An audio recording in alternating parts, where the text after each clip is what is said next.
রিজিকের মালিক কে? উপর আল্লাহ। বিশ্বাস করেন তো? হ্যাঁ, আরেকবার বলেন তো। আল্লাহ। একটু জোরে বলেন। আল্লাহ। আল্লাহ আপনারা রিজিক পাঠাইছে। খুশি হয়েছে তো? বাংলা রিক্সা চালাতে সারাদিন কষ্ট হয় না? হ্যাঁ, কষ্ট হয় বাবা। আজকে কত ইনকাম করছেন?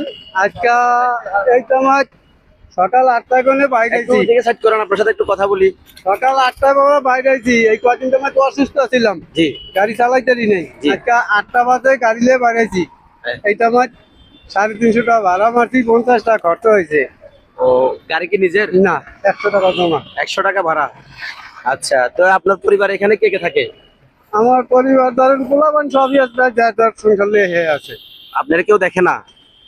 দেয় খাই, দেওয়ার মধ্যে ওই মাজারও বলায় মাসে আমার 1000 টাকা দেয়। শুধু মাজারটায়, আর গুলো দেখে না? আরগুলানি দেয় না।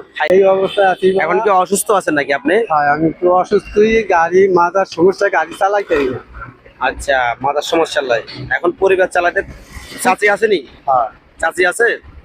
আচ্ছা, আমি চাচিলে বলি একটা জিনিস দিই, আপনি এটা নিয়ে যাই, চাচিরে পয়সা দিবেন নি ইনশাল্লাহ। এটা দিয়ে আপনি চাচিলেন আছেনি? খুশি হয়েছেন তো? হ্যাঁ, খুশি হয়েছি বাবা।